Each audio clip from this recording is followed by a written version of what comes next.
ஐயோ அதை மட்டும் ஏன் சொல்றீங்க? அது மட்டும் உள்ள போயிட்டே இருக்கு, அப்படிதானே? ஃபர்ஸ்ட் என்னை அறிமுகப்படுத்திக்கிறேன். அபிராமி சோழராஜா சிடிசி ரேங்க்ல ஒர்க் பண்ணுறேன். பட் ஆனால் இந்த ரேங்க்குக்கும் சொந்தக்காரம் நிறைய என்னுடைய ஹஸ்பண்ட் சோழராஜன் சாருக்கு தான் இந்த இடத்துல மிகப்பெரிய நன்றியை தெரிவிக்கணும். இங்கே நிறைய பேர் எதுக்காக இந்த பிஸ்னஸில் வந்திருப்பீங்கன்னு தெரியும். அது மெயினாக என்ன சொல்லி எடுப்பாங்கங்கிறதும் தெரியும். எல்லாத்துக்கும் தெரிஞ்சாங்க நாமளி தான் எல்லாத்தோடைய வாழ்க்கை அப்படிங்கிற முடிவோட தான் இந்த பிஸ்னஸ்க்கு வந்திருப்போம், அப்படிதானே? இல்லையா?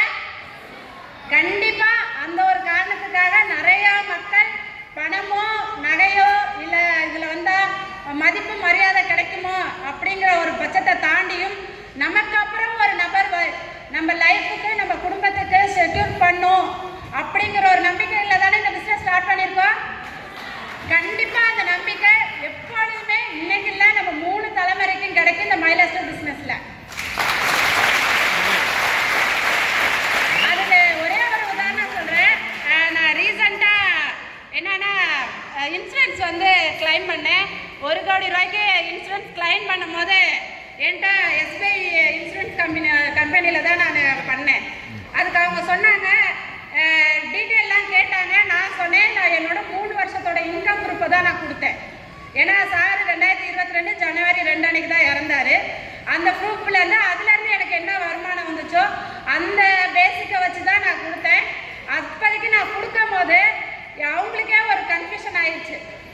ஏன்னா இன்சூரன்ஸ்னால் இறந்ததுக்கப்புறம் அவங்க என்ன அமௌண்ட்டு போட்டு வந்துச்சோ அதை தான் கொடுப்பாங்க, அதானே இன்சூரன்ஸு நாமினியோட வேல்யூ. ஆனால் அவங்களுக்கே தெரியல இப்படி ஒரு வாய்ப்பு இந்த பிஸ்னஸில் இருக்குமான்னு ஆராய்ச்சி பண்ணி மும்பையில இருந்து அந்த கம்பெனி எனக்கு ஃபோன் பண்ணாங்க.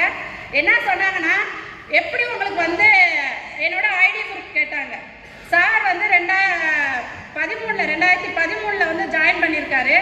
அது கேட்கும் போது எப்படி ஐடியிலே 2013 வந்துச்சு, ஆனால் இன்கம் ப்ரூஃப் வந்து உனக்கு 3 வருஷம் தான் நீ காட்டியிருக்க அப்படின்னு சொல்லி என்னை திரும்பி அந்த ஆஃபீஸ்லேருந்து ஃபோன் பண்ணிக்கிட்டே இருக்காங்க. மேடம், எங்கள் பிஸ்னஸோட மெயின் வேல்யூ என்ன தெரியுமா? Nominee facilities.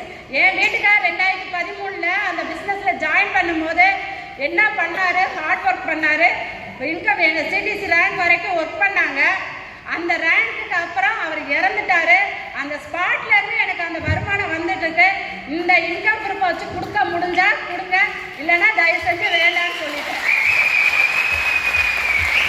இந்த செகண்ட் உங்களுக்கு புரிஞ்சிருக்கும், ஒரு எஸ்பிஐ இன்சூரன்ஸ் கம்பெனிக்கே ஒரு தெரியாத ஒரு ஃபெசிலிட்டிஸ் எதுனா நாமினி வந்தால் செத்தா வருமானம் அந்த ஸ்பாட்டில் கொடுப்பாங்க. ஆனால் நம்ம கம்பெனியில் மட்டும்தான் இங்கே போட்டிருக்கிற ஒவ்வொரு ஐடிக்கும் அவங்க ஃபேமிலிக்கும் அவங்களுக்கு ஒவ்வொரு நிமிஷமும் நம்ம இருக்கோங்கிறத ஒவ்வொரு செகண்டும் நிரூபிக்கிற ஒரே கம்பெனி நம்ம மைலேஸ்டர் கம்பெனி தான்.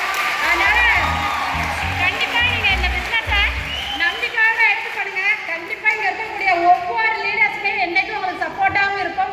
கண்டிப்பாக இந்த மைலேஸ்டர் பிஸ்னஸ்க்கு வந்ததுக்கு அப்புறம் தான் நானும் ஃப்ளைட்டில் ஏறினேன். ஏன்னா என்னை ஒரு ஃப்ளைட்டில் ஏறி என்னை அழகு பார்த்தது இந்த மைலேஸ்டர் கம்பெனி மட்டும்தான்.